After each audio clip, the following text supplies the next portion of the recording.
Okay. Good afternoon, ladies and gentlemen, and welcome to, I think this is like my 8th episode of Sis, It's Just Not God's Best for You, Self-Actualize and Shine podcast show with me, your host, Inquetta Wilkes. And today we have a special guest for you guys. Like, you guys are in for a treat. If you don't know her, you're going to want to know her after this interview. So let me tell you a little bit more about our guest. So today we have Natalie Louis. She is the CEO of Release the Queen in You Enterprises. You hear that? LLC, where she encourages women, empowers women, and equips queens to break free from their past so they can move forward to get through their breakthrough. And that's exactly what we need in these times. So a little bit more about Natalie. Natalie is also the founder of the Crown Up community, where she connects with women by providing support, sisterhood, and she also shares the importance of daily self-care, which we all need, as women, because sometimes we neglect ourselves, but Natalie's going to tell us more about that. Natalie also published her first book titled Release the Queen in You in 2015, and she co-authored her second book with 13 other authors titled Womb Sisters Chronicles Volume 1 in 2016, making her a #1 Amazon bestselling author. Natalie is also a speaker, a coach, and a mentor, and this is why we decided to have her as our special guest on today's show titled Sis, It's Just Not God's Best for You if you aren't reigning as the queen God designed you to be. How to unlock the queen within with our special guest, Natalie Louis. So welcome, Natalie. Thank you for having me. I'm so excited to be here. Thank you so much. Of course, and we're excited to have you. So I just wanted to know more about your movement and your community. So can you tell us a little bit more about your inspiration behind the queen within and releasing the inner queen? What made you want to write the book or share your story? Or why did you find it important for women to release the queen within? Well, okay, so I answered them in order. So why Excellent. The book. So I always wanted to be an author. My first book that I read was Maya Angelou, I Know Why the Caged Bird Sings. I believe I was about 9 when I read that book. And when I read it, I was like, I want to do what she do. I want to write. I've always kept a journal. I've always kept a diary when I was younger, I used to call it. But some sort of a journal. I've always had that in my life since I was probably 7 years old. I've always been with a pen, and you see me walking around with a pen and a notepad. So I wanted to always be an author. That was always a dream of mine. I want to write my own book. I want to be an author. And then I wanted to be a librarian because I love books. Books are cool. So that was really my thought process behind it. But as I got older, I kind of, you get older. I became a mom. I was just working. I kind of pushed that dream to the side. But then I kept being surrounded by people who were authors. And I felt like that was God nudging me, okay, write the book. So I had the book idea in my head for a long time, but I didn't do it. But it really wasn't until I actually wrote the book during one of the most challenging, difficult times of my life, where I had pretty much lost a lot. I was renting a house from a family friend. I was put out. I was running from the repo man. I lost my job. And I wrote the book in the time where I didn't feel like a queen. So when God gave me the title, I laughed. I was like, who about to write a book called Release the Queen in You? I don't look or feel like a queen right now. I got all this life happening around me. But I was obedient and I wrote the book. And the book kind of formed into something way more than what I expected it. It was really just I just want to be an author. I just want to write a book. I just want to tell my story. And I want to tell my story because I realized that there was a lot of women who had similar stories or was going through stuff, but decided to keep it inside. A lot of times, we wear that I'm strong mask and it's killing us. So I wanted to explain, my journey of how I recognize, wait a minute, I'm a king. I'm a daughter of the king. And this is just temporary. The whole situation is just temporary. So I wrote the book to encourage women to really recognize who and whose they were and really just empower them to just be themselves unapologetically. So that was the movement behind the book. The book kind of birthed into a business because as people were reading it, people were asking how can I join your movement? And I'm like, what movement? It's a book. What y'all talking about? I don't have a movement. It's just a book. And then people were just well, I need you to come speak. You're a speaker. And then as I started speaking different places locally, people were just you're supposed to be speaking, right? That's what you're supposed to do because every time you say something, you say something. And I'm like, really? Wow. For real? So I kind of first I was a little shy because I'm like, well, I don't have all this, I don't have a degree wall, I'm not formally educated. I don't have all the formalities and titles and all the stuff that people think they need. Notice I just said think you need. That you think you need to get started. So I just decided, you know what? I'm gonna just throw myself out there. Threw myself out there.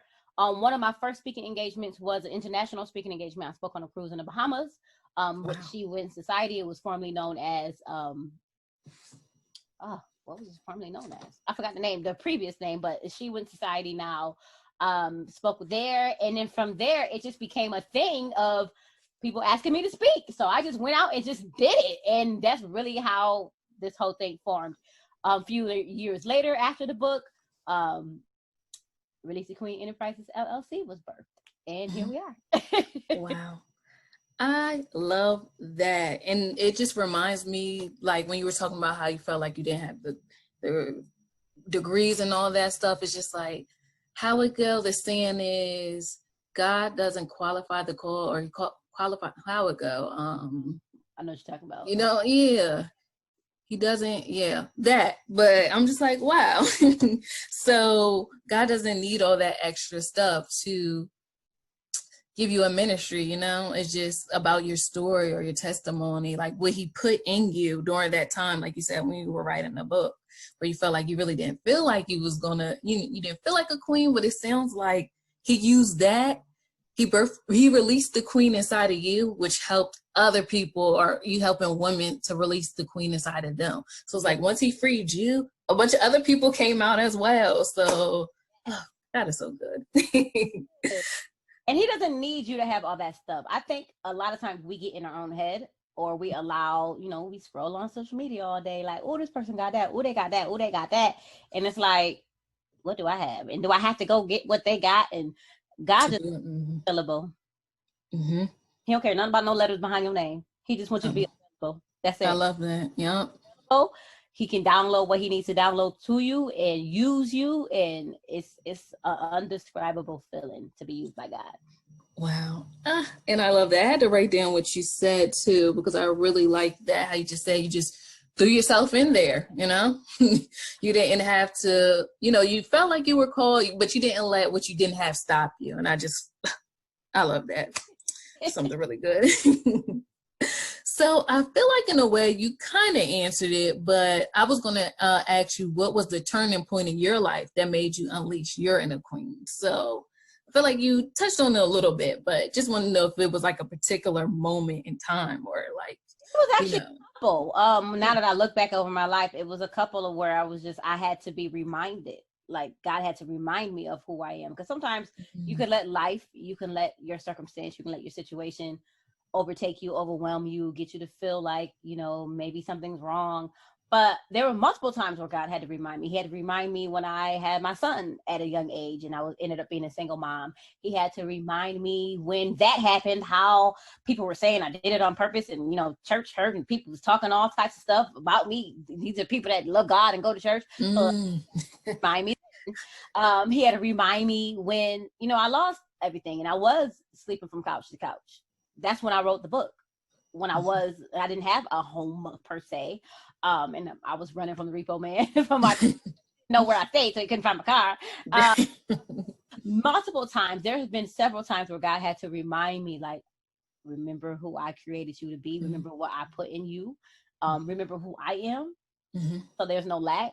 There's nothing missing, nothing broken, nothing need to be fixed. So continue to move forward and continue to do what I've called you to do. And through those times, I feel like each time another jewel was added to my crown. Oh, wow.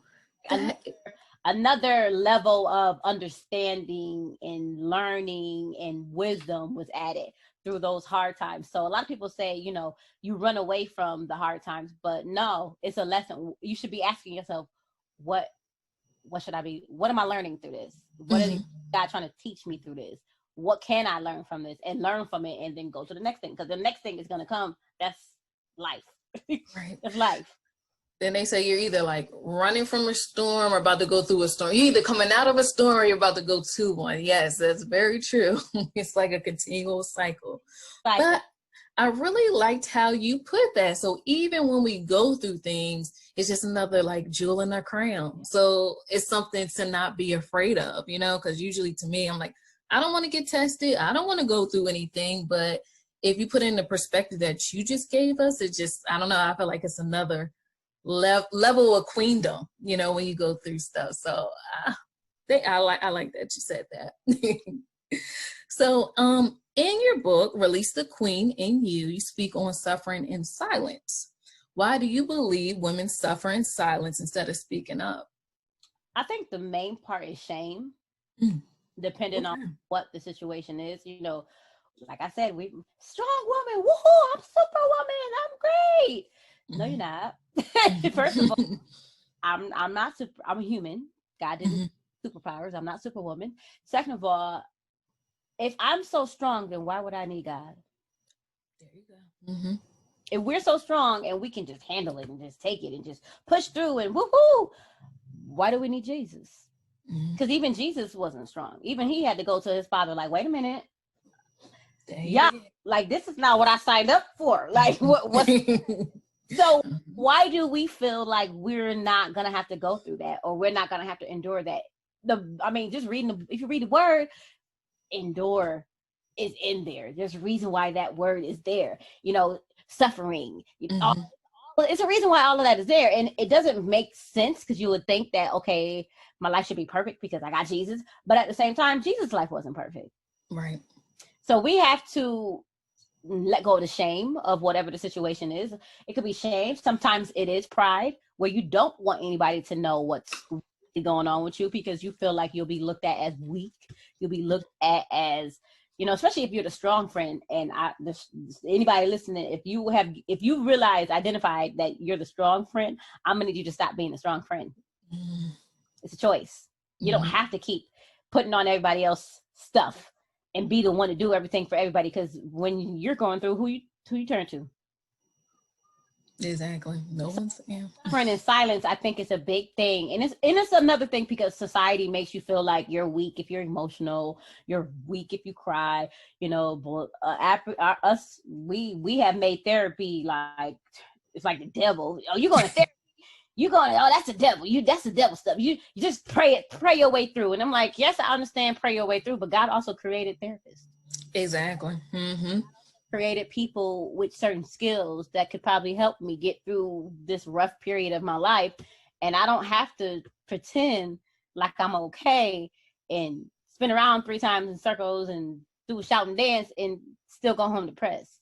Right. That's true.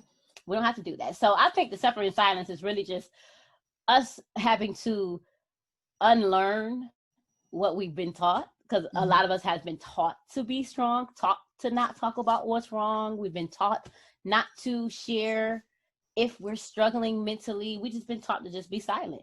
And I hate to say this, but the church has taught us that too. Yes. How to keep quiet and play the background, and you know, if you are going through something, it's probably your fault and it's on you, and you're probably not praying hard enough, you're not fasting long. Yeah. Like, I'm not being punished. Sometimes God takes you through things because he's trying to teach you stuff, but it's not a punishment all the time. You could be living the perfect life and still go through still get tested. Yes. Not just about that. So I think the suffering and silence piece is really just we have to unlearn that, because it's not healthy. So what ways do you think that we can unlearn that? Is it being more vulnerable, like you said, maybe going to therapy? What ways do you think women can stop suffering in silence and speak up? I think the biggest thing is to become aware. So many people are functioning with dysfunction. They don't even realize that there's something wrong. You know, what song was that?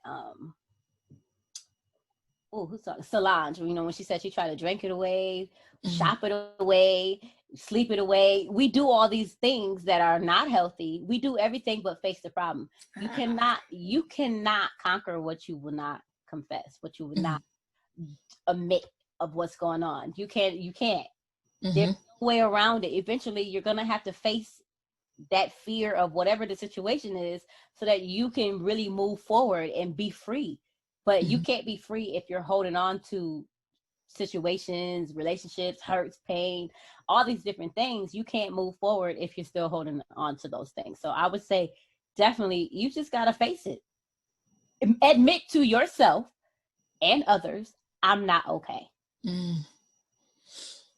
Yes. And own it. Own Don't just say I'm not okay and then hide away and then act like you're fine. No, admit to people when you're not okay and tell the truth and own it.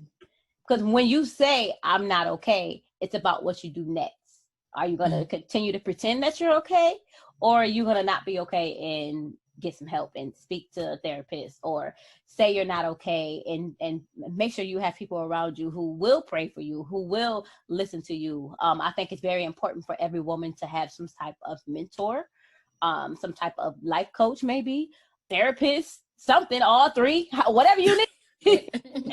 You're not crazy to go talk to somebody. That's not, we love our friends, right? But sometimes your friends, just be honest, they're not going to tell you 100% the truth. Yeah. They're not. And sometimes you need that person that doesn't know you, is not connected to any type of outcome, doesn't know the other people involved, to really help you get past something.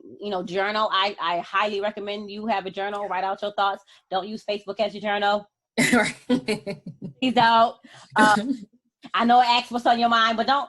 You might not want to answer that all the way. Not for the whole world to see. So there we go. Write that down.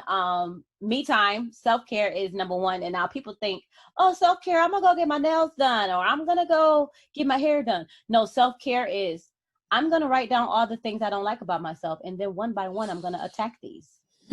That is deep. I like that. I did not consider self-care in that way. Write that one down. I'm gonna write down every negative thought that I have of myself, and then I'm gonna write down what God says, and I'm gonna confess how God says I'm gonna live. That's self-care as well. Right. So we just have to confront the things that we run away from. I love that. Wow. Especially the new twist on self-care. I never consider, because like you said, most of the time you do think it's pampering yourself, nails done, hair done, buying yourself a new outfit, which is fine. That deals with, like, I guess the physical or the external, but then like with this, it's getting deep. You know what I mean? The internal that's going on, that, we sometimes neglect that part of our self-care. So. And I think of it this way. You ever look at banana and you're like, oh, this banana look good, and you open it, black spots all up through it? That's how a lot of us look. You peel that banana, you're like, oh, what is that? I'm not eating. That's how many of us are, and we have to recognize that we can't continue to fake it till we make it. Yes. We can't continue to wear the counterfeit crown. We got a crown on, but that thing just is fake. It ain't got no real substance. It ain't got no real nothing. It's falling apart. It's dusty. So yeah, we got to fix it. Oh my gosh, that counterfeit crown. That is good. So in your opinion, what keeps women scared to be their best self, or basically take on another person's identity instead of walking into their own? I think it's just fear. Fear of I'm gonna be judged. Fear of why do I think differently? Fear of, but they're not gonna like me if I act like this or if I think like this. And you almost do yourself a disservice when you think that way, because you're putting on a representative, or you're copying off. First of all, please be original. Queens are original. Be original. You're not fake, so be original. Be yourself.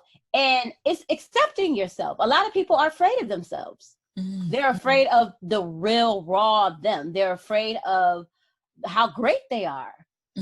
They would rather settle to pretend to be average than to just be great, because they're afraid, if I become great, people are not going to like me because, or they're going to think I'm acting brand new, or they're going to think this. And we care sometimes too much about what other people think. I always say validation is for parking. I'm not looking to be validated. I don't care if you don't like my stuff. I don't care if you don't ever like anything I post on social media. Okay, I don't care. I'm not here to be validated by people. God did that a long time ago when he was on that. There you go. That's for somebody to die for me And me to want somebody else's validation, I'm all set. That dying for me did it. It's the dying for me part that did it for me. So I have to pretend to be anyone else or not like myself. But I really think the biggest thing is just fear. Mm-hmm. Just fear. Wow. It's to be unique, to be uniquely you, to be unapologetically you. It is scary at first because it's like, what people gonna say? How are they gonna react? But it's the best feeling in the world when you're free from people's opinions and you're free from the thoughts of what people think the norm is. Because there's no norm. When it comes down to how you think, how you feel, there is no norm. Wow. Yes. It's your thoughts, your ideas, how God uniquely made you. And I feel like we do people a disservice when we're being everything else or copycats of other people. Because what if that specific thing that God created in you to become or to be, you're not being it? What if somebody else just like you needed to see that so that they can have confidence to be themselves or to keep moving forward? So I just say it's fear. Oh my gosh, yes, that's good. I was just thinking about that too. It's like when people see you being authentically yourself, it does free them and gives them the permission to do the same, you know? So I'm just so glad you touched on that, you know? And I think it's also like society, and like you mentioned, wanting to, well, you didn't mention specifically, but when you were talking, it made me think about conformity and wanting to fit in. But like you said, everyone is unique, you know? So it's best to just step out, do you, and I don't know, like it just helps you to be free. Yeah. It attracts the right people to you. People wondering, like, why do I keep attracting? Okay, I'll use relationships as an example. Why do I keep attracting the wrong people? Because you're pretending to be the wrong people. Wow. Yes. You. So you're wondering, why is this situation not working out? Because you're not being you. And it's not working out. Same thing with friendships. I hear a lot of women say, well, I don't have a lot of female friends. Why? Are you not being you? Like, what's happening here? So we have to, everything comes back to us about our life. And I think sometimes people get it twisted where we think it's other people, but it's really how you view yourself is what matters. And how God views you is that's it. All that other stuff don't matter. Right. Oh, that's good. I think, yeah, like you said, I think sometimes like people are maybe a reflection of us or what's going on with us, you know, another person just mirroring back what's going on inside. So that was good. I'm so glad you brought that up. So one of the ways that you encourage women and motivate women is to let them know that they should focus on the future instead of the past. So in your opinion, how can women focus on the now and not like get hung up on the mistakes that they made in the past? Because sometimes I do feel like that kind of keeps people being stuck or living in fear because of what they did. So I think the main thing is to remember, can you go back and change anything that you've done? No. I don't care how crazy it is. You cannot go back in time unless you're a mad scientist and you got a time machine somewhere that I don't know. But you can't go back in time to change any of the things that you've done. The only thing you can do is to move forward and learn from what was the outcome of that thing that I did, and how do I not do this again, or how do I learn to do this differently? It's a never-ending cycle of growth. Your life is a never-ending cycle of consistent change, consistent growth. So you have to ask yourself, am I going to allow myself to stay stuck in something that I did 5 years ago, 10 years ago, 2 weeks ago, yesterday? Like, we have brand new mercies. God, I don't know the exact Bible verse. I don't want to misquote it, but we have brand new mercies every day. Yes. Button every day. Like when you wake up every day, it's a brand new day. There is no way I'm dragging what I did yesterday into today. It's a brand new day. We're not going to talk about it. You know how people say, we're not going to talk about it. No, we're not going to talk about it because it's done. There's nothing I can do on what happened. The only thing I can do is move forward. So I encourage people to really just think about that. What can I do to change that past?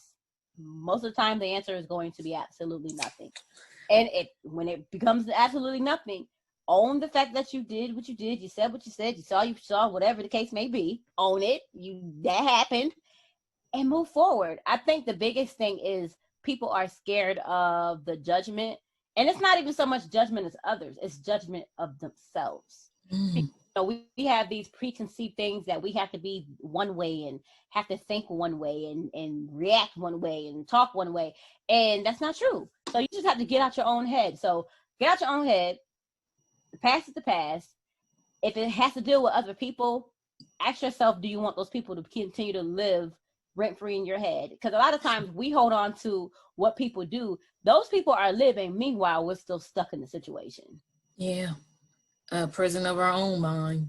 You got the key. Right. Yeah.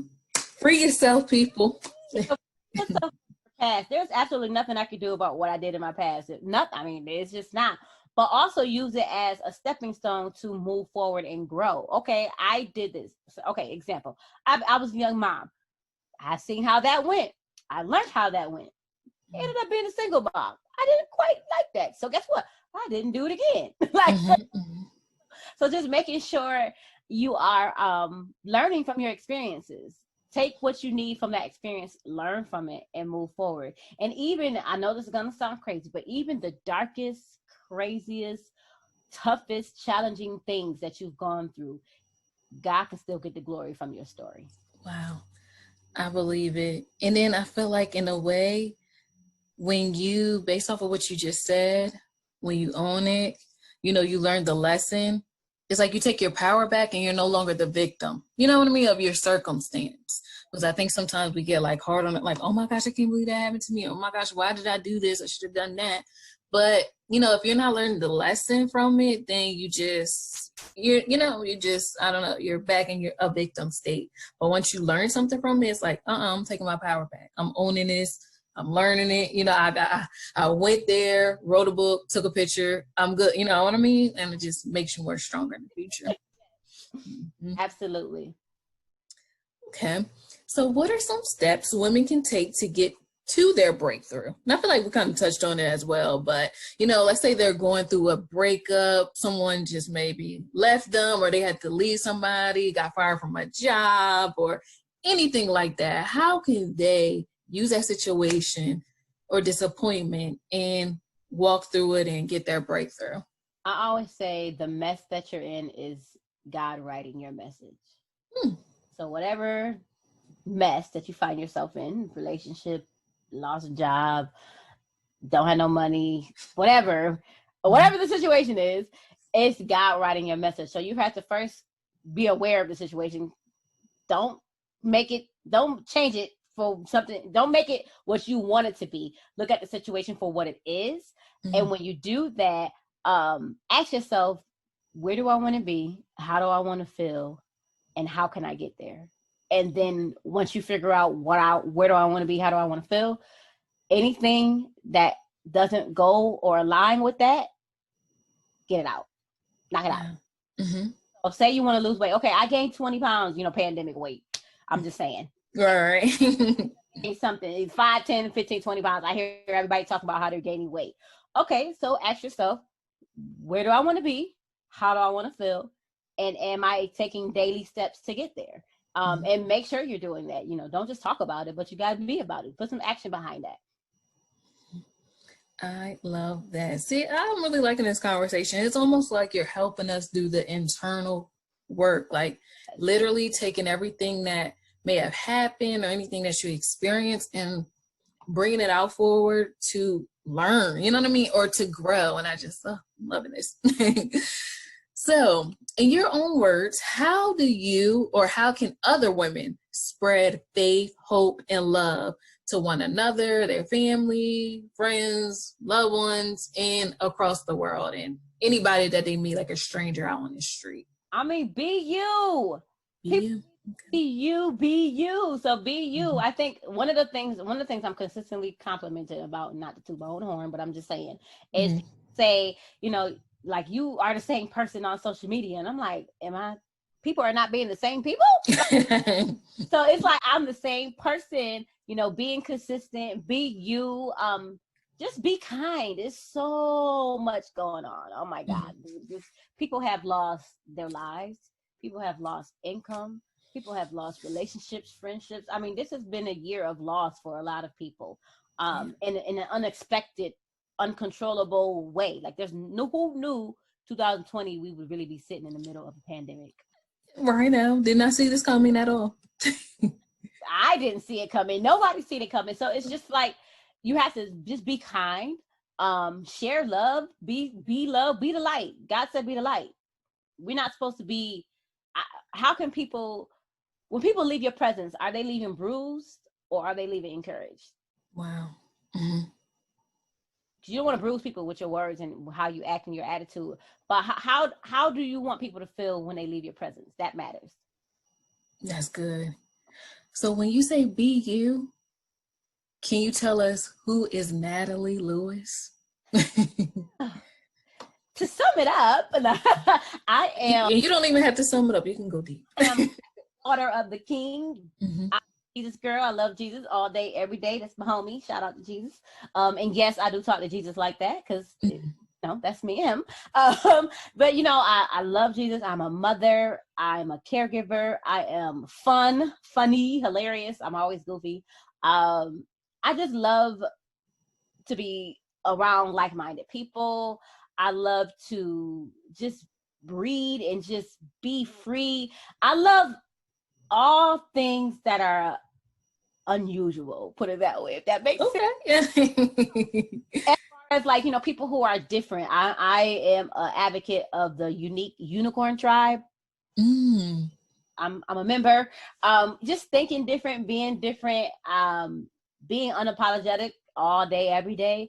I'm goofy. There's also a wild side to me. People say I'm always ready to fight, but not like in a physical fight, but I'll be like, I'll punch somebody for you, girl. So just uplifting, encouraging, motivating, inspiring, and all of the above. Wow. You are amazing. That came to my mind at the moment. Right. No, that was excellent. So in closing, if we had to leave a woman that's watching this that has not quite unleashed the queen within, what's one thing or a few things, it's up to you, that they can do after this conversation, after this interview that we're having, that they can do practically, and maybe personally or internally, to unleash the queen within themselves? I would say to get a piece of paper and write down everything you love about yourself, and write down everything you don't love about yourself. Okay. A list of not loving, write down what God says about those things that you don't love about yourself. And when you do that, you should come to the conclusion that you should love everything about yourself. Even the things may not be like, I don't like how my arms look. You better love them little arms. I got little arms. I'm short. This is see my hand. This is about as long as my hand go. Just love yourself, because when you love yourself, that's when you can pour from overflow. That's when you can give people the best of you, because you are giving yourself the best of you. So it starts with that, loving yourself, self-love. And I'm not saying loving yourself in that. So there's because that's a lot of messaging going around. Love yourself. But I'm talking about truly, not a fake way, but truly, truly, truly love yourself. Love the way you look. Love the way you feel. Love the way your mind is so beautiful and how you think different. Love the way you talk, even if you have an accent or have a list or whatever, or you talk fast, I talk fast. Love you. Just genuinely love yourself so that you can love others, because when you don't love yourself, you can't love others. When you don't love yourself, you can't encourage another person, because you're not encouraged. When you don't love yourself, you can't empower another woman. You can't compliment someone else, because in your mind, you're just thinking about the negative, not the positive. So get it in your spirit that you should love yourself. God created you unique. You are fearfully and wonderfully made, and you have to know that, accept that, walk in that, and wear your crown. Choose to wear your crown every day. I love that. Y'all hear that, ladies? Put your crown back on and love yourself. Okay? Yes, as God loves you. So, Natalie, please tell us how we can keep in contact with you, website, where we can find your book, what you're doing now, any upcoming projects. Are we working on the third book? And if so, when we going to get it? Just tell us, just give us the scoop on what's next for Natalie. So you can find all things for Natalie on releasethequeeninu.com, all one word. Social media, Facebook, Release the Queen in You on Facebook. You'll see my page, it pop up, or my personal page is just my name, Natalie Louis. Louis is Louis, not Lew. Same thing with Instagram, natalie.louis. You can find me there. All pages are public, so you'll see all my stuff. Working on two things. In January, a membership, the Crown Up. So I have a Crown Up community. If you're on Facebook, make sure you type that in and join my group. Answer the questions, so if you don't answer the questions, you ain't getting there. Oh, it's exclusive. Answer the questions. But I have that online group, but I'm also creating a membership, the Crown Up Elite, who are queens who are going to really start taking action on their dreams, on their goals, and really get things done. Queens who looking for support, queens who need that accountability to really push through the things that they say that they want to do, because I feel like that's what's missing from a lot of different things. It's they tell you the how, do this and do that, but I know a lot of people struggle with that accountability where you start off and then kind of fall off. So I'm gonna be helping you adjust your crown, pick up your crown. I'm gonna polish a little bit as we go on this journey in 2021, and really get these goals done. No more just talking about it. It is really time to be about it. So I'm super excited about that. And yes, there will be a third book coming out in spring of 2021, Broken No More. It is really, yeah, that's how to alone, right? Just my observation of how a lot of women are looking at life through a broken lens. And it's time for us to really make that declaration that we are broken no more in every aspect of our life. Amazing. And am I correct? I feel like I seen on your website people can pre-order that now. Yes, you can. So go on the website. You can get my first book, Release the Queen in You. I believe Womb Sisters is on there too, and you can pre-order the Broken No More as well. Yeah. So guys, get it. You see, like Natalie has so much wisdom. I feel like you mastered being authentically you, and I feel that through our conversation. I really do feel like, again, you're just leading the pack of people, like you said, as you got out, other people are going to get out. You know what I mean? I feel more confident after talking to you. Like, I'm about to do this homework and work on self-loving myself. So I'm just like really, really excited. And thank you again for coming on. Any other closing thoughts? I don't want to know if anything else you wanted to share, but make sure every day that you're making a choice to pick up your crown and rule and reign over your life. What happened to you may not, I stole this from Will Smith. What happened to you is not, your responsibility. You can't kind of control what happened to you, but that healing, that's your responsibility. So make sure that you are doing what you need to do to heal from your past, doing what you need to do to rule and reign over your life. You only get one life. We are not cats. We don't have 9 lives, so we only get one. Every day that you are choosing to live life in a way that honors the royalty within. Wow. Beautiful. Well said, lady. Well said. So I really hope that you guys enjoyed this podcast episode of Sis, It's Just Not God's Best for You. If you aren't reigning as a queen God designed you to be, how to unlock the queen within with our special guest, Natalie Louis. Thank you again, Natalie, so much for joining us. So much for having me. Of course. All right.